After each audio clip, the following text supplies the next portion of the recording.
So I'm feeling like a sense of reluctancy, not wanting to look at something, just kind of trying to put it off. And so let's go ahead and get into a reading and see what that is. And let's take a deep breath together.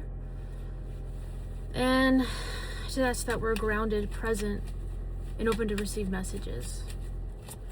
What is this thing we're having a hard time looking at right now? Queen of Pentacles, Ace of Swords, Four of Wands at the bottom of the deck.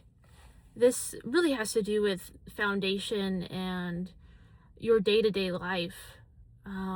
Something is impacting it. And I think as you've kind of seen yourself giving and building and, trying to make things solid, but for whatever reason, the Ace of Swords is something I want to clarify because it feels a little tricky. It feels like doubt almost. It feels like maybe something has to be addressed before you feel secure enough to move on. But let's see, what's the Ace of Swords? Eight of Pentacles reverse and 10 of Wands. See, that's the stress, Knight of Swords. And here is what we're talking about. Needing to express something, needing to express how things didn't go to plan, how maybe your efforts were stunted or you felt wrong about something. And ultimately, this is just causing you a lot of rumination and stress. And, the Hermit is below this Knight of Swords. I think you've internalized and processed enough that, it's ready to come out. And that's why I think the 10 of Wands is trying to say, whatever way that we can try to express this in a way that feels grounded and solid and aligned with our Eight of Pentacles, what ultimately you're trying to bring in is something that's worth your effort right now.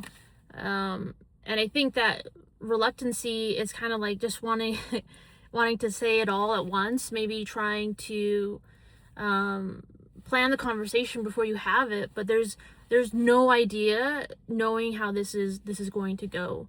You just have to show up. And so what can we do to help with this next steps towards making and releasing what's been building up?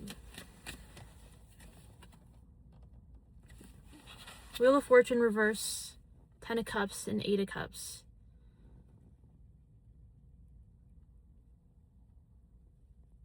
I think the thing to keep in mind is using your emotional state of knowing what you want and knowing what it's like to be away and knowing these cycles, knowing when you've allowed yourself to experience your 10 of Cups and knowing when you've had to walk away from certain things. And so I think what's helping you in this situation is using your emotions to propel yourself forward. Instead of saying, I'm nervous, I'm excited. This is my 10 of Cups. This is something I've been waiting for and planning, and it's building up. 10 of Wands is right here again, right? So the more it's like you ignore it, you're kind of doubting. I think this was reverse, Wheel of Fortune reverse.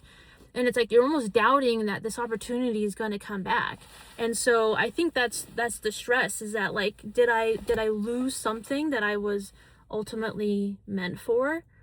And that's always a possibility. I think there's language or narratives around the idea what's meant for you will always be yours, or whatever. But there's a sense of needing to go after what you want and not just letting it come to you.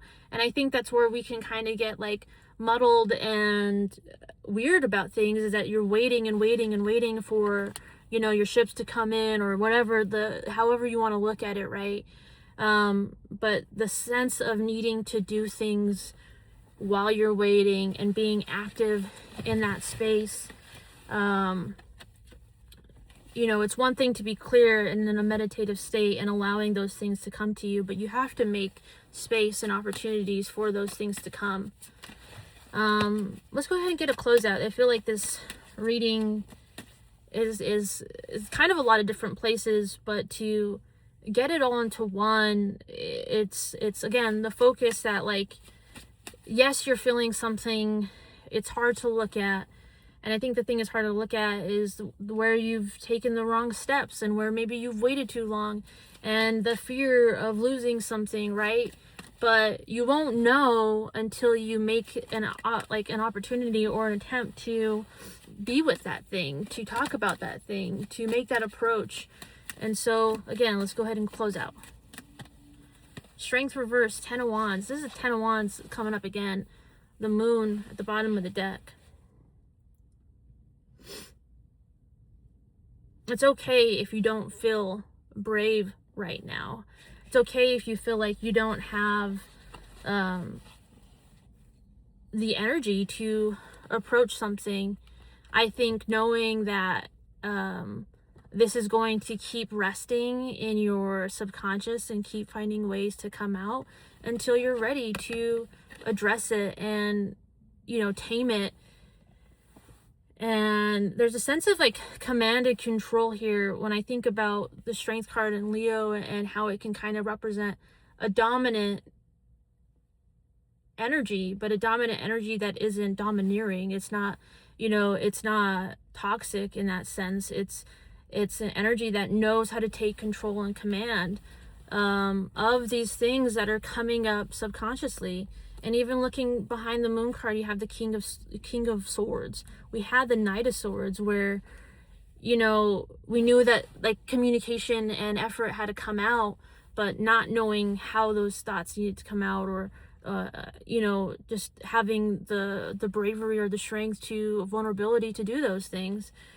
The 10 of Wands is important here ultimately, because how can you use whatever this energy is creating for you, is whether it's rage, you know, there's anger here, there's frustration, and how can you reframe that to put it in, make it a strength, make it something that allows you to be vulnerable, to release and be in control of the conversation, and knowing how to hold space for the people that are also receiving what you're saying, and allowing patience overall, because this deserves time to be taken and understood.